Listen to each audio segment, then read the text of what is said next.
une collègue de l'ERHR Nord-Ouest. Bonjour Angélique. Bonjour Angélique.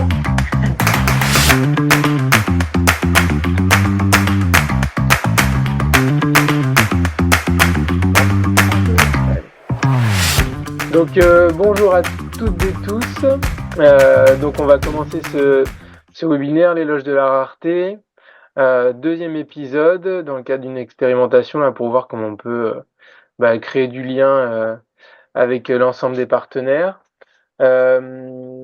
Donc ce webinaire se veut en 3 temps, comme le premier, avec un premier temps sur l'actualité des handicaps rares. Donc n'hésitez pas à partager aussi vos actualités. Cet espace, c'est le vôtre, mais c'est le nôtre aussi. C'est celui tous les acteurs et spectateurs des handicaps rares sur la région Auvergne-Rhône-Alpes et en France. Pour ce deuxième épisode, on fera un coup de projecteur donc sur le syndrome Prader-Willi avec Bérangère Mbéchésis-Gandura et Gaël Ferber, deux professionnels de l'équipe Relais Handicap Rare qui vous présenteront voilà un petit peu ce qu'est le syndrome et puis comment on accompagne ces situations et comment on dynamique les choses. Il spoil. Non, pas tout.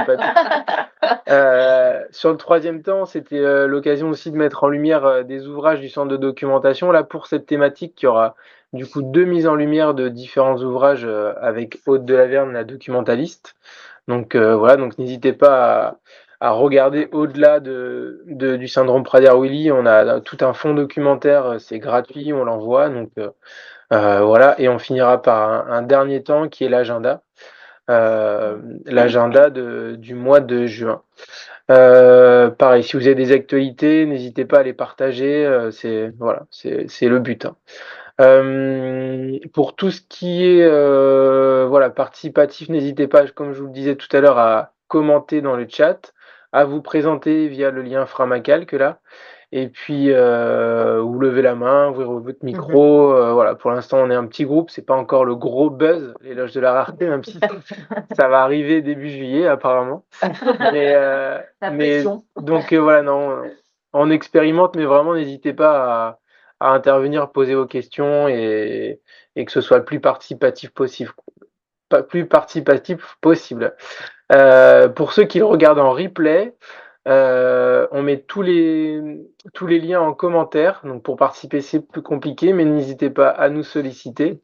Et voilà, donc on va passer à ce premier temps, sur les actualités des handicaps rares. Alors, quelques mots des actualités. Dans un premier temps, la parution du rapport d'activité 2023 de l'ERHR.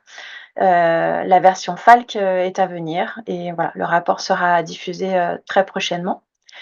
Une autre actualité, le déménagement de notre équipe. On se regroupe avec la communauté 360 et les équipes de chargés de mission des PEP 69 sur un seul site qui se situera au 26 rue Louis Blanc à Lyon, dans le 6e arrondissement. Et c'est prévu pour la rentrée 2024. La communauté 360 du Rhône et de la métropole de Lyon. On précise quand même. Ouais. Donc on va se mettre dans les cartons bientôt là. Bientôt. Voilà. Si vous savez pas quoi faire, vous pouvez nous donner un coup de main. Et puis les journées nationales handicap rare 2025 qui auront lieu à Strasbourg les 5 et 6 novembre 2025. On vous précisera les thématiques, c'est encore en cours de construction. Voilà, on va rester sur des thèmes d'innovation, mais on précisera les choses plus tard, et également pour les mises à contribution. Et maintenant, je passe la parole à mes collègues. Et maintenant, on va passer du coup au deuxième temps, coup de projecteur sur le syndrome Prader-Willi. Bonjour à tous, donc moi je suis Gaëlle Ferber, je suis ergothérapeute sur l'équipe Relais Handicap Rare et je travaille également au Centre technique régional pour la déficience visuelle. Donc simplement un mot rapide d'introduction pour vous expliquer pourquoi on a souhaité aujourd'hui faire un focus sur le syndrome de Prader-Willi. Alors entre autres parce qu'en fait depuis la création de l'équipe Relais voilà, handicap rare, on a constaté que dans notre file active, on suit un grand nombre, de situations de personnes porteuses, du syndrome Prader-Willi. Donc c'est pourquoi on a souhaité, faire ce focus et puis vous présenter un peu la façon qu'on a de travailler, autour de la question de ce syndrome et d'accompagner, le parcours, des personnes, concernées par le syndrome de Prader-Willi. Donc en premier lieu, je passe la parole à Bérengère pour qu'elle vous présente, quelques informations générales sur cette maladie rare et sur ses impacts. Oui, merci Gaëlle. Donc moi, je suis Bérengère Mbéchésis-Gandura. Je suis coordinatrice de parcours à l'équipe Relais Handicap Rare, donc Auvergne-Rhône-Alpes. Et c'est vrai que depuis le départ, mais de manière tout à fait, enfin comme ça, hasardeuse, c'est plus moi qui ai suivi des situations de personnes porteuses de ce syndrome, ce qui nous a amené, Gaëlle et moi, enfin voilà, puisqu'on a travaillé ensemble sur les situations, à nous intéresser un peu plus à ce qu'était ce syndrome. Donc là, Benjamin va mettre une petite slide, Ouais. Marguerite, pour pour que je puisse vous expliquer un petit peu plus. Alors, est-ce que ça apparaît à l'écran, vous nous dites? Peut-être pas encore. Bientôt. Ça marche? Ouais, super. Je vois des gens qui opinent du chef. Parfait. Donc, voilà, c'est vraiment très schématique, mais c'est pour vous donner quelques informations sur cette maladie rare, donc qui est une maladie neurodéveloppementale. Neurodéveloppementale parce qu'elle arrive dans la toute petite enfance, enfin, elle est présente depuis le début de la vie, et c'est une maladie qui est génétique. Voilà, qui touche le chromosome 15. C'est une maladie qui arrive par accident. Voilà, c'est pas, elle n'est pas héréditaire. Ce que fait cette anomalie du chromosome 15, c'est que ça touche 2 petites glandes qu'on a, dans le cerveau, l'hypophyse et l'hypothalamus, qui sont, vraiment les 2 glandes, qui vont réguler toute la fonction endocrinienne qu'on a, voilà, de notre organisme. C'est pour ça qu'il y a, un des pétales de la marguerite, où on a marqué un dysfonctionnement hormonal. C'est un dysfonctionnement hormonal majeur. Les hormones, juste vous dire que voilà, ce sont des substances, hein, mais je pense que vous le savez, qui permettent à la fois le bon développement et le bon fonctionnement de beaucoup d'organes et de beaucoup de fonctions de notre corps. Ce qui explique que quand on est porteur du syndrome de Prader-Willi, eh bien, il y a de nombreuses atteintes, à la fois somatiques et à la fois sur des particularités de fonctionnement au niveau cognitif, au niveau affectif, émotionnel. Voilà, peut-être vous dire 2-3 mots quand même des spécificités somatiques. Il y a de l'hypotonie, donc ce sont des personnes qui ont une moindre masse musculaire, ce qui fait que le moindre effort va leur coûter un peu plus, qu'à vous ou qu'à moi. Entre autres choses, il y a aussi une très mauvaise régulation, de la faim. Donc là, on en dira un peu plus sur le pétale, c'est le ou la pétale? Je sais jamais. C'est le pétale, hein, le pétale, excusez-moi, parce que voilà, un pétale. Donc sur le pétale, trouble alimentaire. Mauvaise régulation donc de la faim, de la soif, du sommeil, des personnes qui peuvent avoir des accès de sommeil, voilà, en pleine journée, de la douleur avec un seuil de tolérance très, très élevé à la douleur, ce qui pose de très gros problèmes dans l'accompagnement au quotidien. Un dysfonctionnement aussi au niveau de la température, de la régulation de la température corporelle, fragilité osseuse. Bref, au quotidien, quand on accompagne une personne, porteuse de ce syndrome, ça veut dire qu'il faut qu'on ait de nombreux points de vigilance. Voilà, penser à l'hydratation suffisante, penser dès qu'il y a une chute à, possiblement, une entorse, une luxation, voire une fracture qui peuvent parfois passer inaperçues parce que comme ce sont des personnes qui, n'expriment pas beaucoup la douleur, il faut être très vigilant et notamment dès qu'il y a un changement de comportement, hop, ça doit allumer quelque chose dans le cerveau pour aller rechercher pourquoi il peut y avoir ce changement de comportement. Voilà. Bon, les troubles alimentaires, donc le pétale, le trouble alimentaire, c'est un des points vraiment centraux dans le syndrome. Il y a une très forte dérégulation à la fois de la faim et de la sensation de satiété.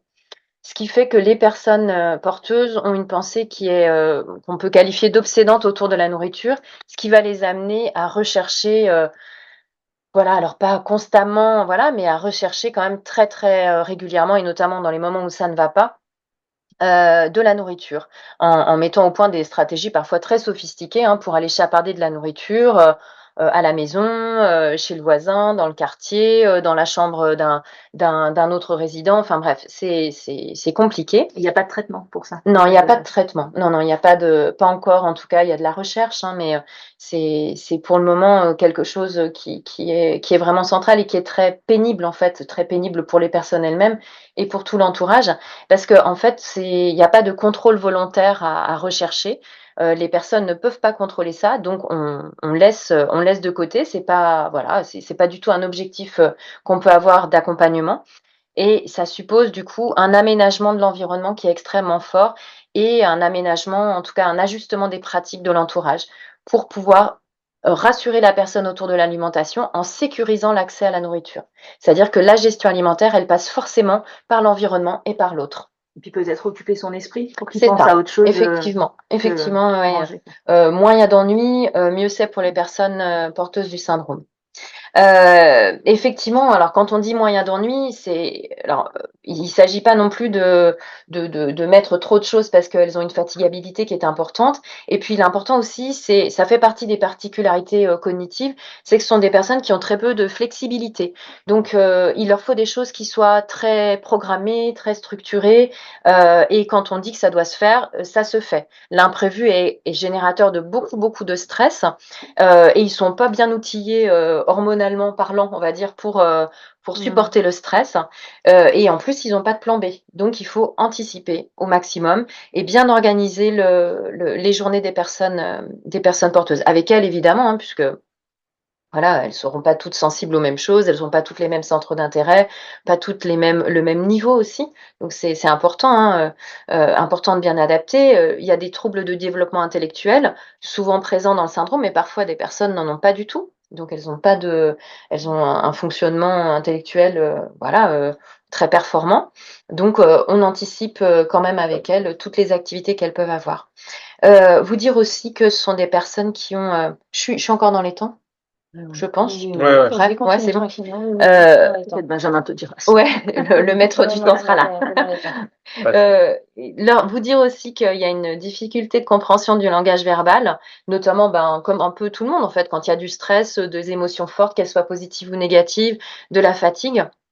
Voilà, elles auront du mal à comprendre les messages qu'on va pouvoir leur délivrer, d'où l'importance d'avoir des supports visuels, des supports de communication alternative améliorés, voilà, d'adapter bien son langage, voilà, de pas être France Info, de faire des phrases simples, demander à reformuler, voilà. Donc ça, c'est aussi quelque chose qu'il faut bien avoir en tête quand on accompagne une personne porteuse du syndrome. Parce qu'elles peuvent donner l'impression de bien comprendre alors qu'elles sont focalisées sur un détail du discours et hop, elles seront passées à côté de l'essentiel. Voilà, le fait aussi d'avoir ces particularités cognitives, ça vient, enfin bon, et c'est un tableau en tout cas, ça vient notamment renforcer l'anxiété qui est déjà très forte pour ces personnes-là. Quotidien. Au quotidien. Ce sont des personnes qui ont une forte anxiété et l'anxiété est toujours sous-jacente donc et elle se manifeste, alors parfois, ils peuvent en dire quelque chose, mais souvent elle se manifeste dans des comportements défis. On dit que ce sont des baromètres un peu de l'anxiété et des comportements défis type, auto-agressifs, hein, par exemple des grattages, parfois de l'hétéroagressivité, parfois des persévérations verbales, type questions en boucle, voilà, redemander tout le temps les mêmes choses, des comportements d'opposition, des choses comme ça. Où il est très important là pour faire face à ces comportements défis, et bien de pouvoir recourir à des outils d'analyse fonctionnelle du comportement pour essayer de comprendre les déclencheurs. Qu'est-ce qui a fait? Quels sont les facteurs qui ont stressé la personne et qui ont abouti à ces manifestations-là? Et puis enfin, vous donner quelques infos sur des singularités affectives et émotionnelles. Bon, les émotions, c'est quand même pas le point fort, hein, voilà, il y a un vrai déficit aussi d'identification et de compréhension des émotions, les leurs, celles des autres. Donc en retour, il y a un très mauvais ajustement de leurs attitudes. Si moi je pense que tu es très triste, je vais avoir une certaine attitude avec toi alors qu'en fait tu as un grand sourire, mais j'aurais mal compris ton émotion. Et c'est encore beaucoup plus dur quand les personnes sont dans un groupe. Elles auront tendance à préférer les relations duel, parce que c'est quand même beaucoup plus simple. Voilà, une difficulté aussi de compréhension des codes sociaux. Donc, parfois, ça fait un peu du décalage. On a l'impression qu'ils n'ont pas compris comment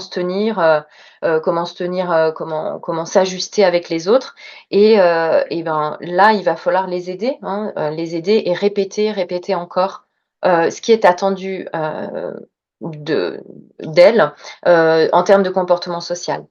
Voilà, en tout cas, voilà, ce sont quelques éléments, c'est loin d'être exhaustif et je sais pas si, autour de l'écran, ça fait penser à des situations. Je vois qu'il y a madame Babinet, il y a madame Pierrefeu. Je pense que ça doit faire penser à des situations ou à des personnes accompagnées. Voilà, n'hésitez pas à me compléter, voilà et à dire: «Bah, là, vous avez oublié un élément vraiment essentiel, Bérangère», donc moi, ça me semble important à rajouter. Oui, si vous Ouais. souhaitez réagir ou poser Ouais. une question, là, vous... Madame Pierrefeu, voilà, désolé, vous n'aviez pas le lien, vous nous avez retrouvé en Ok. cours de route. Donc voilà, bien Oui, sûr, on ça a. y est, merci. On a réussi à se connecter. Donc, je suis avec une personne de l'équipe du service d'activité de jour on reçoit une personne porteuse du syndrome de Prader-Willi. Et puis Caroline Proust, qui est notre psychologue qui vient d'arriver. OK. Voilà. Enchanté, merci. Et ça vous a évoqué des choses par rapport à la personne qui est accompagnée dans le service? Ben, oui. On est arrivé en cours de route, alors on n'a pas eu tout le début, mais en tout cas, oui, effectivement, là où on est arrivé, on reconnaît parfaitement dans la personne. On a l'impression que vous décrivez la personne qu'on accompagne, en fait. Je l'ai pas prise comme exemple pourtant, mais après, mais même s'il y a quand même, il faut le dire, hein, une personne se réduit pas à son syndrome, loin s'en faut. Il y a une grande variabilité, hein, dans l'expression du syndrome d'une personne à l'autre. Et puis, chaque personne est aussi, dans un environnement qui est plus ou moins facilitant, ce qui va aussi lui permettre, de développer ou certaines compétences ou au contraire d'amender certaines difficultés, certains troubles. Malgré tout, il y a quand même on va dire des caractéristiques de base, hein, sur ce syndrome-là, qui rendent quand même, oui, l'accompagnement, heu, délicat, on va dire, où ça demande aux équipes de beaucoup s'ajuster, d'être très inventives. Je Oui. pense. Je voudrais juste rebondir là-dessus parce que ça fait partie justement dans l'accompagnement du quotidien. Ça fait partie vraiment des difficultés que rencontrent les équipes, c'est-à-dire, c'est ce que vous venez de dire, c'est comment on fait la part des choses, parce que la personne ne se réduit pas à son syndrome, mais quel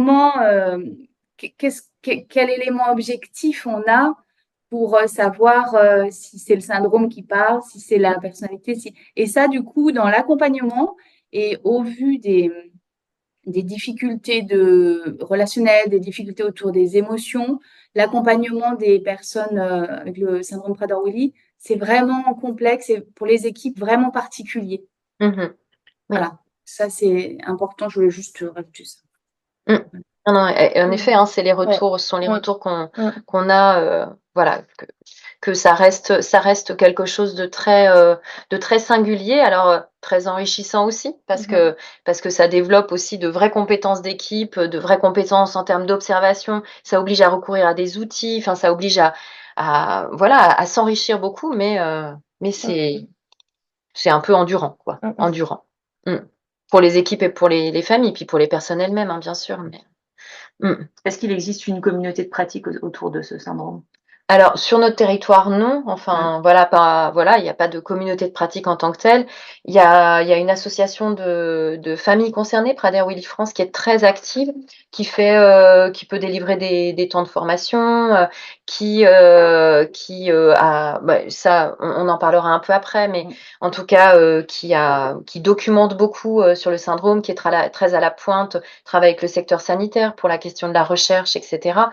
Mais dans d'autres régions, je sais que d'autres équipes relais portent des communautés de pratique spécifiquement, dédiées, au syndrome Prader-Willi. Voilà, on en parlera, nous, on n'en est pas encore là. Pardon. Mais on commence. Mais bon, voilà. Après, par rapport au premier épisode, c'est vrai que là, on parle d'une maladie rare, mais qui est la maladie rare la plus représentée dans le cas des situations de handicap rare. Alors, Je vous invite à revoir le premier épisode si, par rapport à la définition de handicap rare et des maladies rares. Mm. Mais c'est vrai que sur la centaine de situations qu'on accompagne par an, en tout cas sur la région Auvergne-Rhône-Alpes, c'est quasiment 20% des situations, Ouais. en tout cas des demandes qui viennent vers nous, ce qui n'est pas une représentativité du diagnostic du territoire. En tout cas, des sollicitations qu'on a sur l'équipe relais, c'est Mm. quasiment 20%. Donc c'est vrai que c'est des situations, enfin c'est des personnes qui peuvent poser des difficultés aux équipes qui les encadrent. Mm. Et c'est vrai qu'une des richesses, alors elle pouvait pas être là, mais c'est ce que tu disais, c'est d'avoir aussi de travailler autour de la table avec des associations, certes gestionnaires d'établissements médico-sociaux, mais aussi des associations de familles qui développent une grande expertise. Mm. Et aussi le secteur sanitaire avec notamment Génopsy, qui est présent encore une fois aujourd'hui. On vous remercie, mais c'est vrai que Mm. qui permet aussi d'étayer, de mieux comprendre. C'est Moi, ça. j'avais une question. À quel moment, enfin, est-ce qu'on sait à quel moment arrive le diagnostic? Parce que là, du coup, c'est ce que vous décrivez, c'est quand il y a un diagnostic de posé. Mais est-ce qu'on a une idée à peu près de Bah, l'âge? en général, maintenant, enfin, le diagnostic, je parle sous couvert, hein, Marie-Noël Babinet, mais ça arrive dans les premières semaines de vie, quand on voit que ce sont des Ah, bébés ok. qui naissent et qui, en fait, sont un peu, enfin, sont très hypotoniques, ont des grosses difficultés de succion. Voilà, pour l'alimentation, c'est très compliqué. Souvent, ce sont des bébés qui sont gavés, voilà. Et là, en général, les pédiatres dans les maternités, voilà, cherche l'origine et en général, ça tombe assez vite. Maintenant, avant, c'était beaucoup plus tard, hein. Enfin, moi, je me souviens d'avoir suivi une personne qui a été diagnostiquée à 15 ans. C'est hyper tard. Ouais, c'est très, très Ah, tard, ok. voire plus tard, hein, parfois. Mais maintenant, ça arrive beaucoup plus tôt, ce qui permet aussi une intervention beaucoup plus Ah, précoce, ouais. hein. C'est à peu près ça, hein, Marine? Oui, tout à fait. Oui, c'est ça. C'est aujourd'hui l'hypotonie étant tellement marquée que lors de la naissance, c'est difficile de passer à côté, que ce soit pour un syndrome de Prader-Willi ou autre, hein. À partir du moment où il y a une hypotonie extrêmement importante, des difficultés d'alimentation et des troubles somatiques éventuels associés, ils sont très vite orientés effectivement vers des services spécialisés de neuropédiatrie ou de génétique. Et merci de nous citer. Peut-être que c'est important aussi de citer les centres de référence maladies rares Prader-Willi, spécifiquement qui existent, hein, le réseau Prador, puisque c'est aussi eux qui sont centres de référence maladies rares Prader-Willi spécifiquement obésité de cause rare, et qui voilà, ont aussi leur rôle à jouer. Oui, tout à fait. Et sur notamment sur notre territoire, il y a le centre de référence du professeur Nicolino, hein, Oui, c'est ça, tout à fait. à l'hôpital Femmes Mère Enfant à Bron. Voilà, un service d'endocrinologie.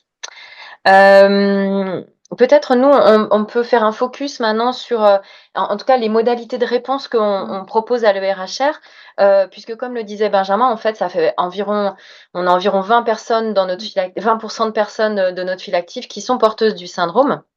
Et donc nous, on développe deux niveaux de réponse.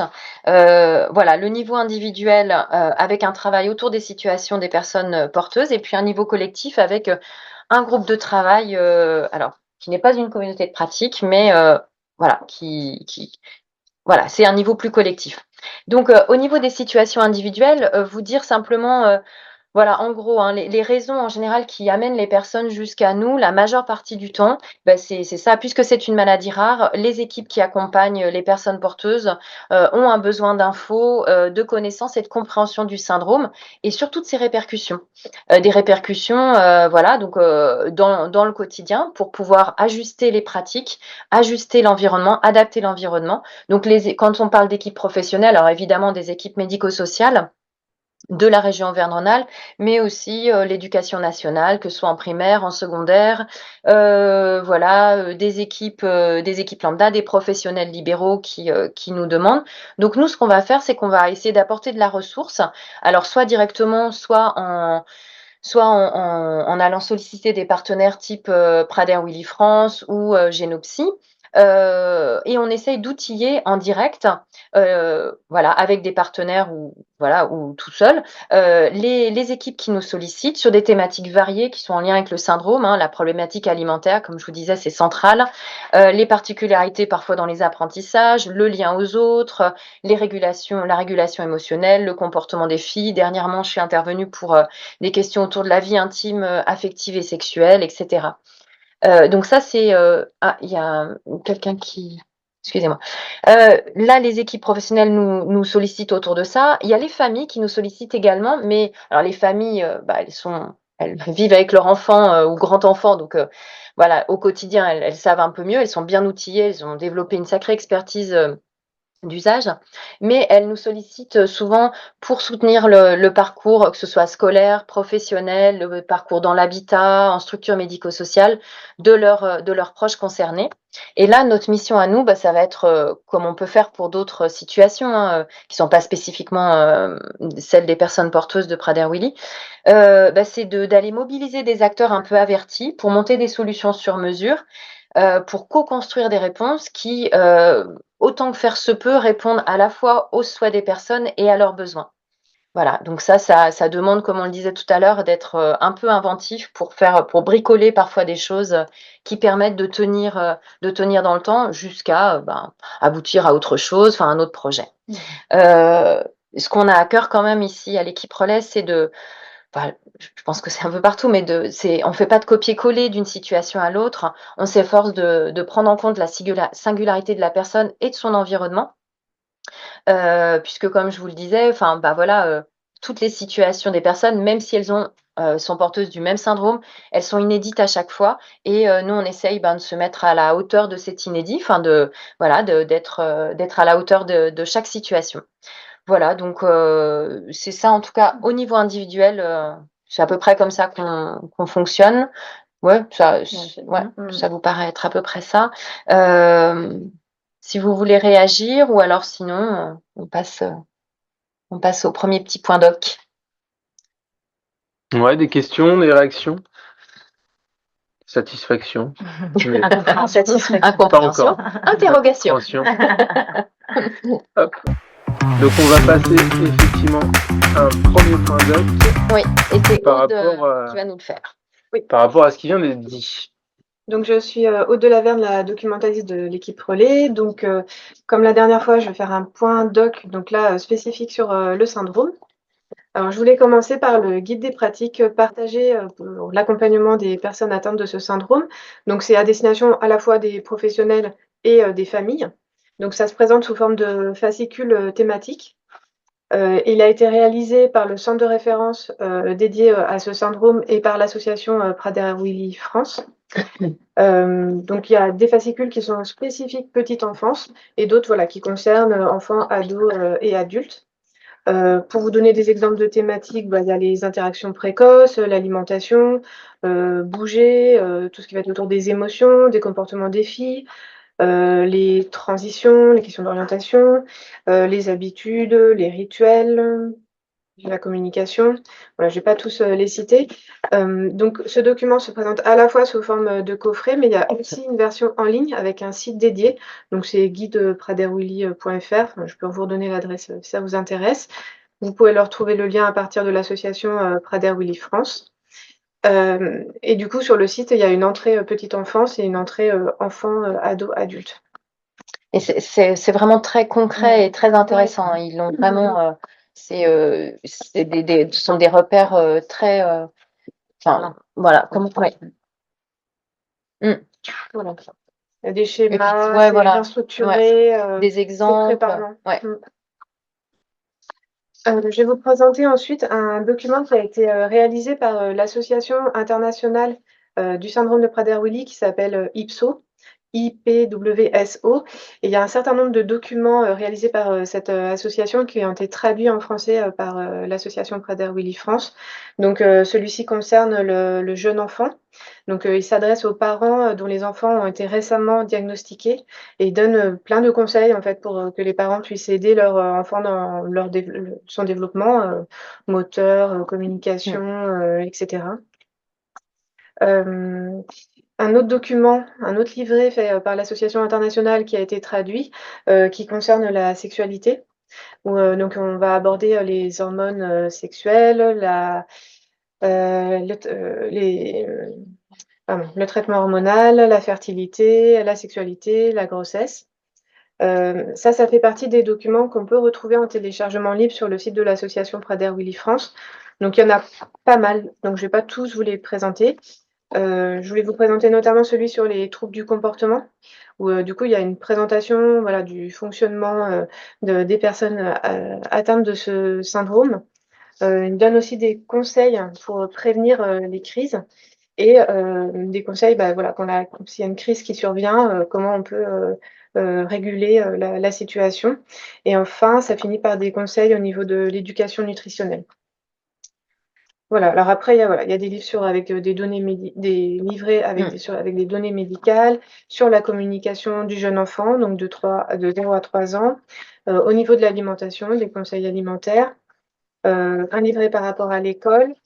Je voulais mettre l'accent sur celui-ci, c'est le dernier qui a été publié, qui est à destination des enseignants d'écoles maternelles et élémentaires, avec des conseils très précis. Donc ça présente le syndrome avec des constats et après des conseils d'adaptation pédagogique possibles à mettre en place. Donc ça va être à la fois sur les apprentissages, l'organisation dans la classe, le comportement de l'élève, voilà, la vie dans l'établissement, comment prendre en compte la fatigue, le besoin de rituel, voilà. Donc ce document, voilà, une version papier, mais il est également téléchargeable en ligne sur le site de l'association Prader-Willi France.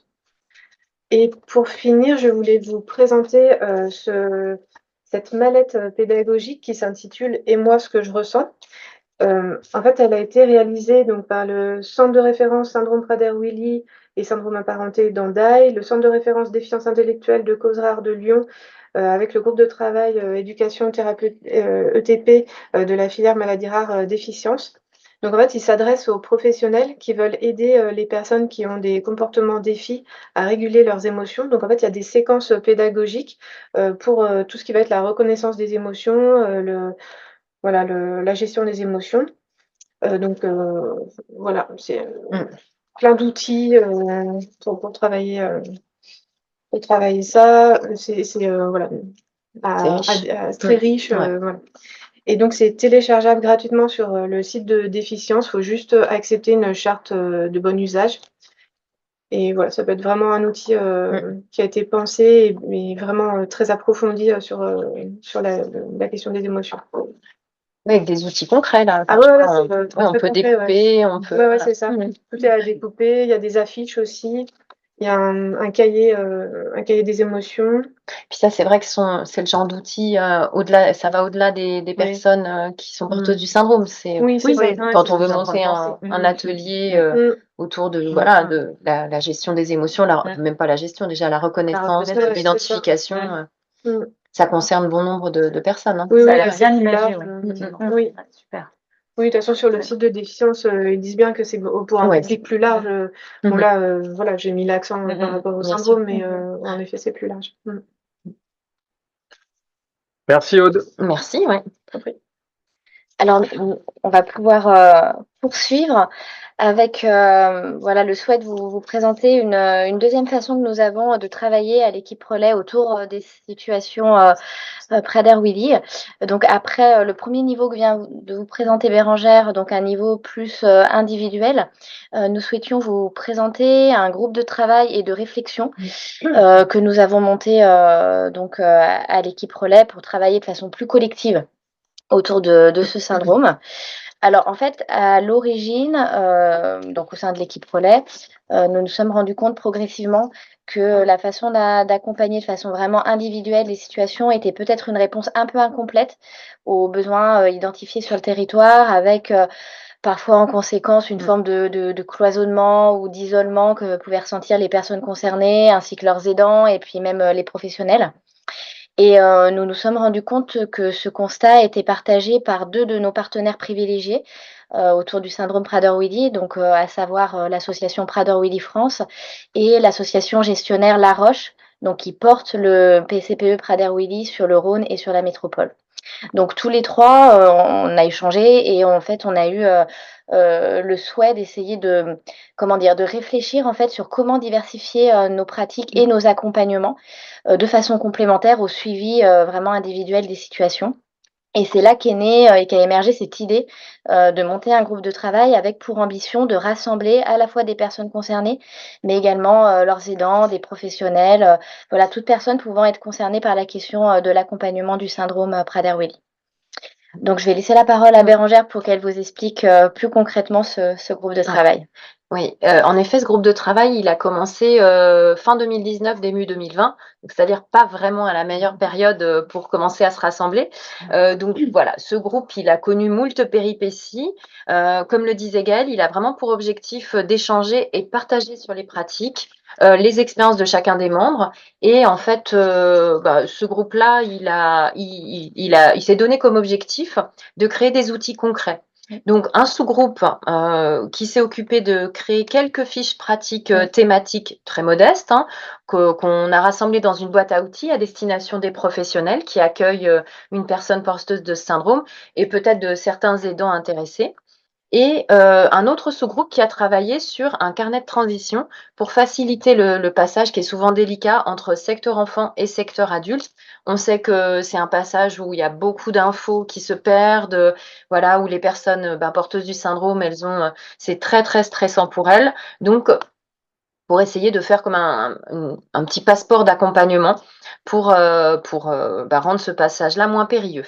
Donc peut-être on peut partager. On voulait juste montrer, comment était faite, la fiche, thématique santé dans le dossier Oui. voilà, fiche synthétique santé. Deuxième. Le deuxième, voilà. On vous partage, une des fiches thématiques qu'on a pu faire.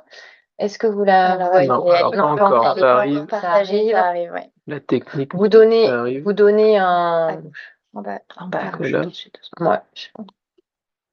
Vous donnez une idée. Est-ce que c'est bien apparu à l'écran? Ouais, c'est OK, bon? super. Donc en fait, voilà, c'est cette fiche-là, alors on l'a appelée communauté de pratique, mais on pourrait c'est pas ça, on pourrait le mettre groupe de travail, mais bon, bref. On a décidé de la commencer, enfin en tout cas de mettre d'abord de premiers exemples, des petites vignettes, cliniques qui pourraient, donner à voir ce dont on veut parler. Donc là, voilà, l'histoire d'une jeune femme, qui a eu une fracture absolument, enfin qui a été, trouvée, bien plus tard, 48 heures avec le bras cassé. Un jeune homme en ESAT de blanchisserie qui s'est brûlé, très fortement, voilà, et ça s'est infecté parce qu'il l'a pas dit.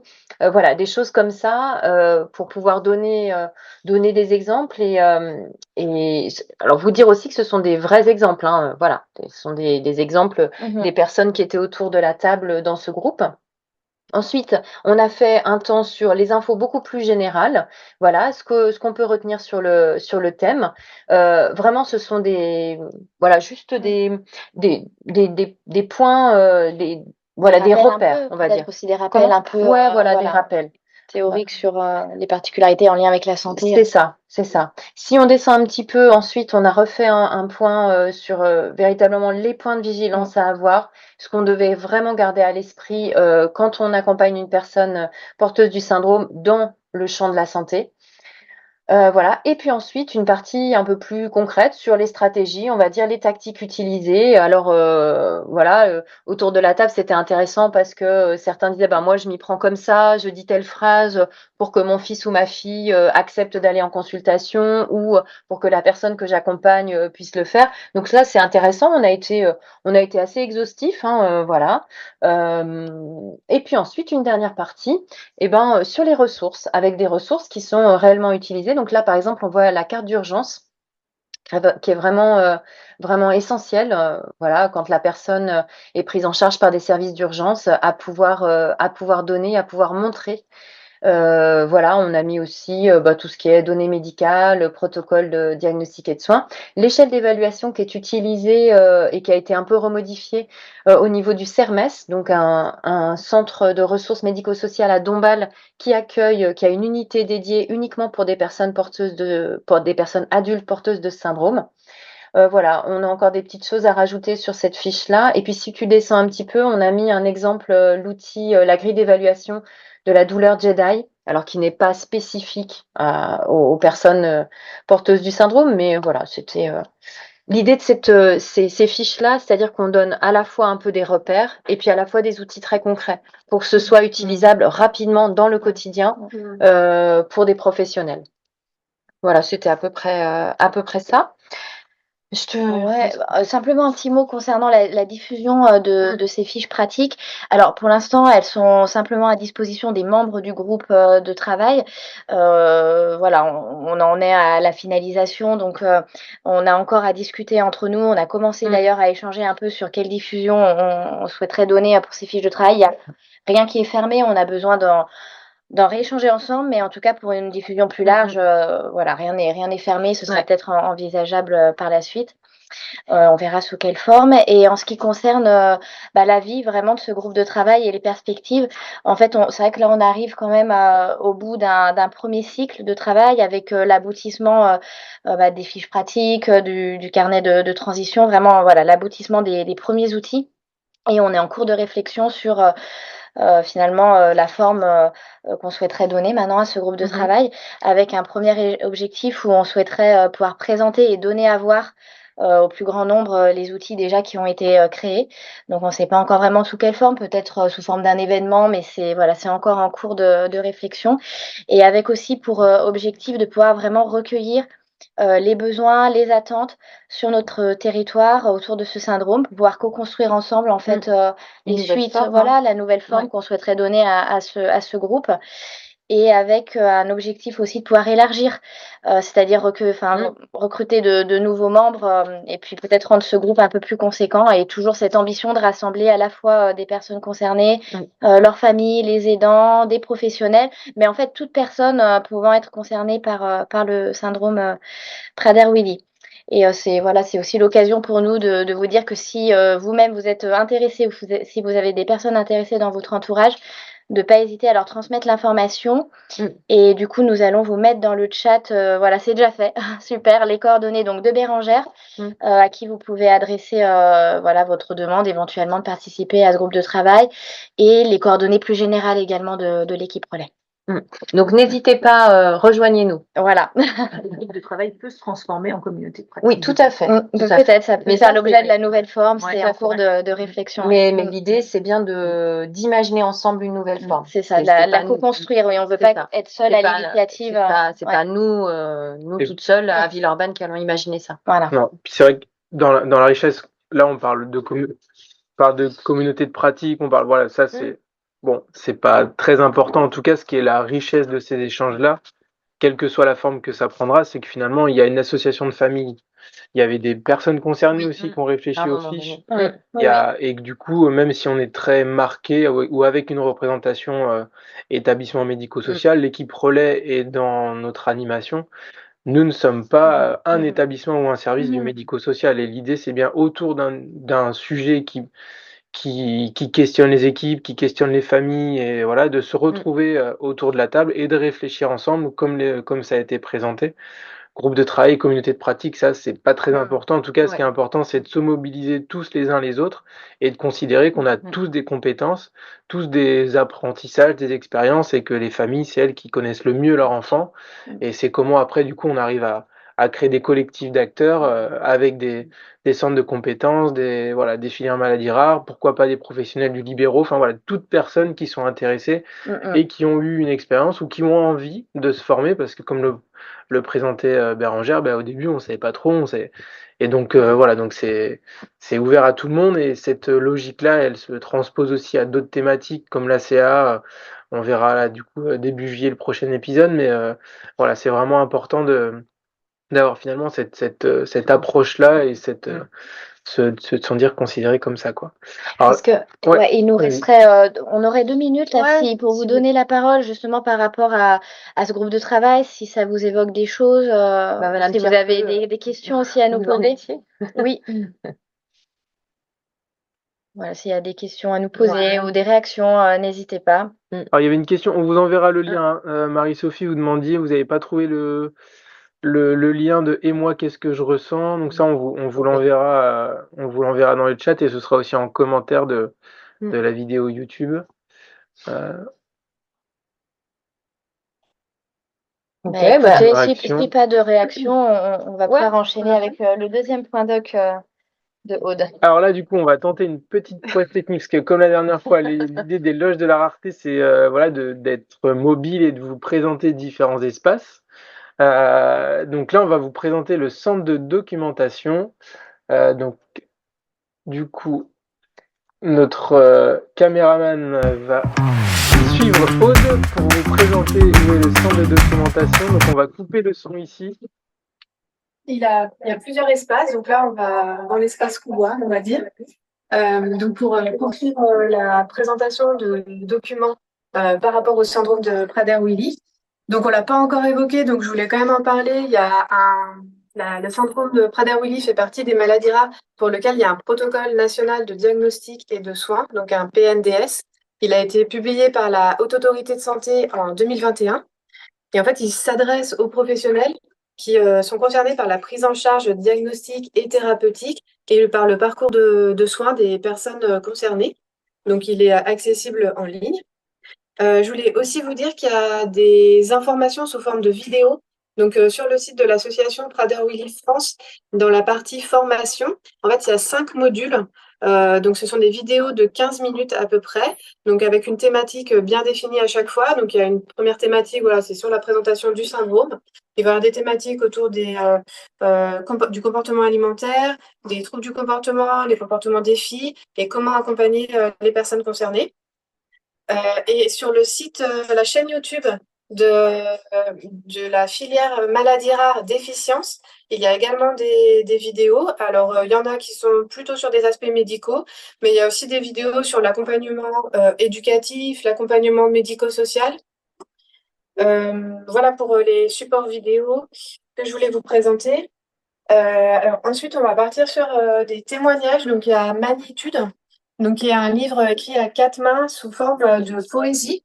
Donc, une des auteurs, donc Karine Zamboto, est elle-même concernée. Elle a un garçon qui est atteint de ce syndrome.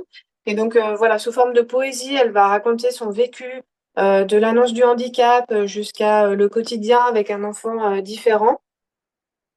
Je voulais vous présenter aussi le témoignage d'un papa donc, qui est concerné, je crois que c'est leur dernier fils qui a ce syndrome. Et donc, en fait, lui, c'est plutôt sous forme d'anecdotes, de petites scénettes, des brèves par rapport à la vie quotidienne. Donc, voilà, il ne va pas cacher voilà, les difficultés, les contraintes qui sont liées aux répercussions de ce syndrome dans la vie quotidienne de leur fils, mais aussi leur vie familiale, mais avec un ton humoristique.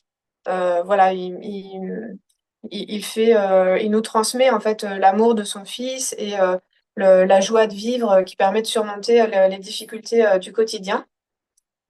Je voulais vous présenter aussi la maladie de Paul.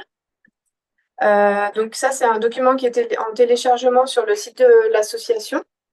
C'est un document qui est plutôt à destination des frères et sœurs. Ça se présente, alors il y a différentes formes, il y a des histoires, il y a des parties plus bande dessinée, il y a des jeux également. Donc voilà, c'est ludique et ça transmet plein d'informations. C'est un support en fait pour échanger dans le cadre familial en fait par rapport à ce syndrome et à ses répercussions.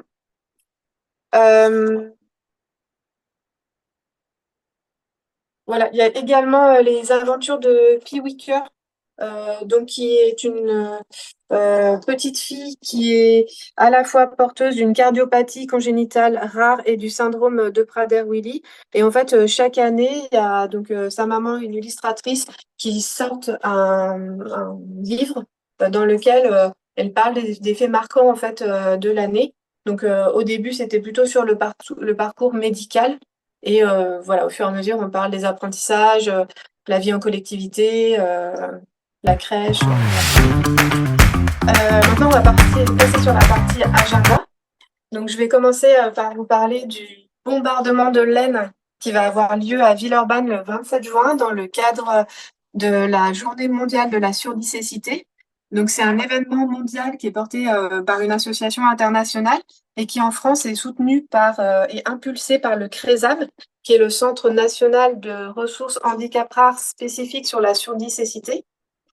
Donc nous, on co-organise cet événement avec Claire Fontaine, un foyer qui est géré par l'association IRSAM. Et donc le 27 juin, on va bombarder la place Lazare Goujon à Villeurbanne. On sera présent sur place pour parler de la surdicécité aux passants curieux, pour proposer des mises en situation. Et le midi, on va pique-niquer avec les tricoteurs et toute personne qui aura envie de venir pique-niquer avec nous. Donc, c'est pique-nique tiré du sac. Donc, n'hésitez pas à venir nous voir le 27 juin. C'est un jeudi à Villeurbanne. Et si vous ne pouvez pas ce jour-là, en tout cas, le street art sous forme de laine va rester plusieurs jours, notamment le week-end. Et sinon, on diffusera des photos, bien sûr. Donc maintenant, on va retourner dans la salle de réunion. C'est Stéphanie qui va prendre le relais. Attends, on est en train de tricoter là. Donc on va enchaîner sur. Attends 2 secondes. Hop, on ne perd pas de temps. Hein. Donc, Est-ce que vous nous entendez? Vous nous entendez? Ouais. vous voyez nos belles écharpes. Ok. Je suis Stéphanie de l'équipe Relais Handicap Rare, je suis coordinatrice de parcours. Et pour continuer sur l'agenda, notez dans votre agenda que l'association Plus Fort me demande Aurélie, donc je vais faire plus fort. Donc au niveau de l'agenda, notez que l'association Huntington France organise le 21 juin une rencontre famille, mais pas uniquement pour les familles, puisque les professionnels sont invités, qui se déroulera donc le 21 juin à Grenoble. Voilà. Je vais passer la parole à Sophie. On vous a mis du coup juste dans le chat et en lien de la vidéo l'événement qu'il y a avec toutes les informations pratiques par rapport à cet événement. Encore une fois, j'insiste, mais cet événement, il est coporté par les services du CHU, mais organisé par l'association Huntington France. Vous voyez, famille concernée, on est en soutien. Donc, bon, vous voyez l'idée, je pense que vous avez compris le principe, le concept. Donc, Sophie. 2 petites dates à venir concernant le projet CA, enfin concernant les projets CA. On a le prochain Café DECA qui se tiendra le 20 juin de 9h à 11h, donc toujours sur format hybride. On est en train de voir un possible accueil en présentiel dans le 63, vers Clermont-Ferrand. Il y aura un accueil en présentiel au niveau du CTRDV et toujours une possibilité de participer en visio. Et vous dire que les prochaines loges de la rareté, Benjamin l'a déjà un petit peu dit, le focus sera fait sur la thématique de la CA et donc ce sera le 4 juillet de 9 à 10. Voilà. Voilà, donc encore une fois, si vous avez des idées, n'hésitez pas. On a mis le lien aussi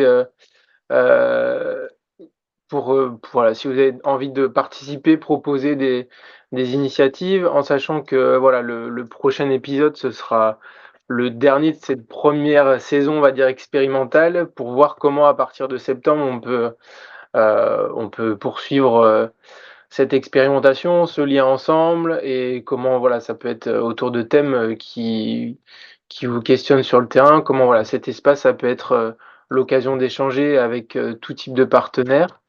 Et voilà. Si vous avez envie de tricoter, voilà, n'hésitez pas pour le 27 juin. C'est encore possible. Tout à fait. C'est là-bas. Du coup, il nous reste 5 minutes. Je ne sais pas si vous avez des questions, des réactions, des actualités. Non, tout va bien. Du coup, on va vous mettre. Merci pour toutes ces infos. Merci Marie-Sophie. On vous met du coup un lien fera ma forme pour voilà un petit questionnaire de satisfaction. On est tous là-bas, là, sont concentrés, vous avez vu. Ah, ben oui. Alors c'est cliché, moi aussi je tricote. Il n'y a pas, c'est non Voilà. genré comme On les- activité. Ah, ben on espère, oui. On les deux écoute. Donc voilà, vraiment. On vous met un petit lien voilà, dans le commentaire pour avoir votre avis, vos remarques, pour les perspectives voilà, de ce webinaire. En tout cas, Et puis un tuto tricot. voilà, un tuto tricot. Des sujets, si jamais il y a des sujets qui veulent aborder. Voilà, n'hésitez pas, ou sinon on va vous souhaiter une bonne journée. Mais Ouais. voilà. Merci beaucoup. Merci. Au revoir, merci. Merci. Merci, bonne journée à vous. Bonne journée. Au revoir. Bonne journée, au revoir. Au revoir.